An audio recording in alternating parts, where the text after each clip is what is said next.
be down there myself. And when I moved back to Westfield, I had an occasion to go down, and you very generously let me go and look over the old homestead. And I was so surprised to find that the cliff was now just about where I used to swing. Yes, yes. Actually, we do a trail walk through those trees, and we leave our tubing up year-round so that people can see the process. And we teach about how to tap a maple tree, how to tell a sugar maple from other maples, and do a lot of informational studies. Then when we get to the lake, we do a lot of factual talking about Lake Erie, the depth, the width, what kind of fish are there. Well, it's a wonderful lake to swim in, I'll tell you that. Oh, yeah. Having swam there many times. And the bullhead fishing is fantastic down there. And my other question is, in May, when we were young, that farm was known as Eagle Cliff Farm. Yes. Because there used to be eagles there. They were still there when I was familiar with the place, but shortly thereafter there were no eagles to be found. And I see that now the eagles are coming back. Have any eagles found anywhere close? Well, I'll tell you a little story about the eagles. I had my pond deepened to 15 feet, and then I stocked it with 22 rainbow trout. And they were, maybe 5 inches long when I put them in. They grew to be about 10 inches long. And one day I looked out, and there was a bald eagle, and he was eating my fish. And he and his buddies ate all the fish and sat right there in a tall tree, would get one and leave me the bones on the ground. So I don't have any trout in my pond anymore. Well, hey, I keep stocking it to draw them. What a nice tourist thing to have bald eagles again. They're beautiful. I didn't begrudge them the fish.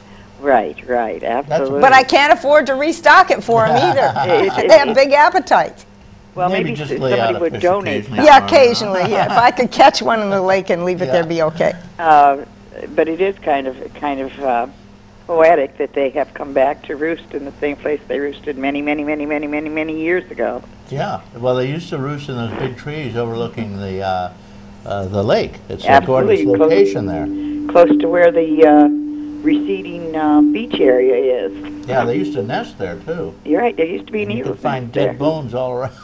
Bones underneath the tree where they ate. Absolutely, and they're little ones. Yeah. But how interesting! I'm real happy to hear that. That makes my little heart go pitter patter. Yeah, the eagle is back, and so is the wild turkey. I bet you. I have turkeys. Yes. Oh yes. Yes, and coyotes. They're all over. And coyote, wherever turkeys go, you'll find coyotes. I haven't seen a bear yet, but I understand there are a lot of black bears. Oh, right. Boy. Yeah. Well, I don't know. I don't personally remember the coyotes, but I know that they were probably around. There weren't any at that time. Oh, okay. That's why I don't remember. Recently migrated into the area. When I say recently, maybe 25 years ago, but when I was down there weren't any coyotes. That's probably why I don't remember them. But there were no turkeys. Turkeys were introduced about the same time. Oh, right. I don't remember wild turkeys from when you were. But we there used was to a have chicken farm pheasants across the street from us, so I thought. But the pheasants are bye-bye, mainly because they're a ground dweller and they nest on the ground.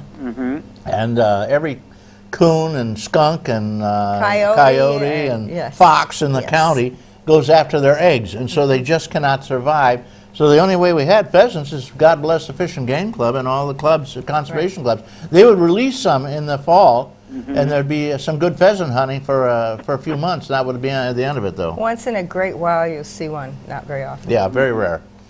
I don't know how they do survive, the ones that do. I don't know. Well, well, thank you, caller. And thank you, and I'm hoping you have a wonderful, successful season this year.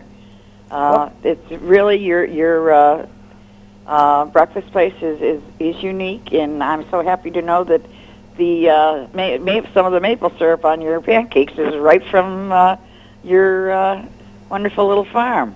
Well, she's tapping the same trees I did, but you know, I didn't know the difference between a sugar maple and a regular maple, so I tapped all the maples. Oh, I did. I tapped all the ash trees the first time I did it, and then I had to go redo it because I didn't know that was in 1970. You might not be able to tap the ash trees anymore. I know, because the emerald ash borer. Yeah, right. That little emerald thing is digging in around here. That's for sure. Well, caller, please come and visit the Sugar Shack. I certainly will. Okay. Well, thank you. She gave me a nice gift. I'll show you. This is one of the things you can get at the Sugar Shack.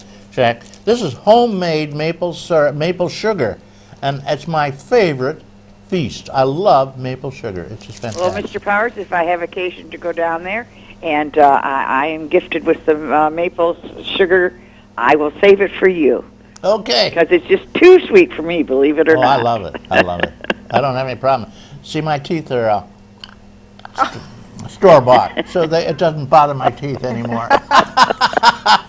Well, anyways, I will make sure I will truly make sure I get down there this year. Okay, fine. This is not an infomercial, incidentally, for the Sugar Shack. Thank you. We're just talking about the industry in general. Well, just because I enjoy returning to that area also. So yeah. Okay, well, thank you, caller. And thank you. And you have a great 4th of July, and don't forget the parade. Thank you very much. Bye-bye. And, of course, the Fireman's Ox Roast, you can't see it, but this picture of Paul Bunyan and Babe the Blue Ox. Oh, I guess you can see it now. I'll open it up for you.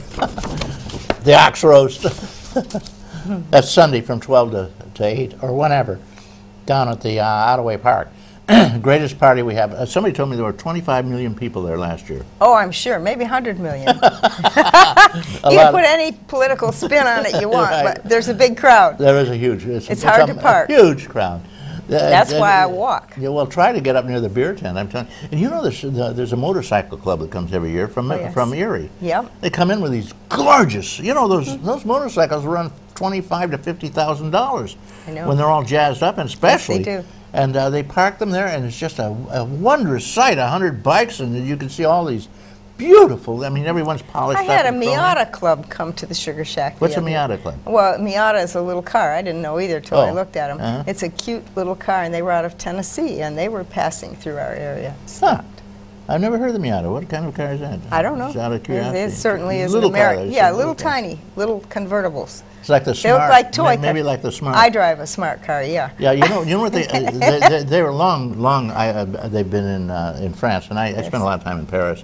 And they call them the dumb car there. Oh, thank you, Reed. Thank you. You and I are getting along fine today, aren't we? Well, they do give you fuel, that's for sure. They do. Nice. They do. If you're careful and you drive them. Well, actually, over there they get 45. No, they get 50, 60. I get about 51. Well, they made them dumb them down when they brought them in here because the oil industries control our government. They said, well, you can't get over 40 miles to a gallon. Well, they do. But you can squeeze it out. You can squeeze it out if you drive it right. No fast starts. Right. Take it easy. No jackrabbits. That's right. Gail Black, a local entrepreneur, tourism. Grapes. Now you're a grape farmer too, aren't you? Oh yes. And now tell me a little bit about your grape farm. Well, I don't do the grapes anymore. All I do is pick them. My sons do the grape farming, but every now and then I have to drive a tractor to help out or tend to bin during harvest season. I had 40 acres of grapes in a custom harvesting business, and I picked for 21 other farms when I started. Well, that picking is. I used to use a little snipper. Oh too. no! And the little cart you made out of a bike wheel. Yes. And a crate. I have those carts and I have those little scissors, but every kid in Westfield. Now there are $150,000 machines that drive over the row and pick a ton of grapes in just a couple minutes. What they do is shake them off. It shakes them off. It's allowed does it hurt them or something? No, it doesn't hurt the vines. Doesn't break anything, and it has allowed the grape industry to survive by cutting down on labor costs. Yeah, well, I've seen these monstrous things. They are huge. They are. And they work at night even. Oh, yes. The season. Yes, night and day. They never stop. All the farms we pick at night because my sons all work full-time jobs too. So. And it's a bonanza. Of course, every kid, as I said, that was a main way of making a lot of money is picking grapes. All kinds of fruit. We had at the Nixon farms. We had the cherries. Oh yes. We had peaches. And, I cooked 400 pounds of cherries last week, and I'll tell you, that's the pits. Well, you must have an automatic pitter. I won't tell. Yes, you do. You know, you can make your own, as a matter of fact. I did. They're right here. Well, you smash them. That's easier to pit them too, like olives. You know, you give them a smash and then you pit them. But there is a pitter gadget. I don't know. I saw it on TV. You can make your own pitter. Apparently, it's much easier. I don't know how it could be much easier one at a time. I mean, absurd. 400 pounds is a lot of pits. And how many in a pound? Probably about Oh, 5,000 or something? A lot in a pound, yes, yes. What do you yes. do with all those? I make cherry almond fruit spread with a quarter as much sugar as jam or jelly, and you put that on your toast, and it tastes like the filling in a homemade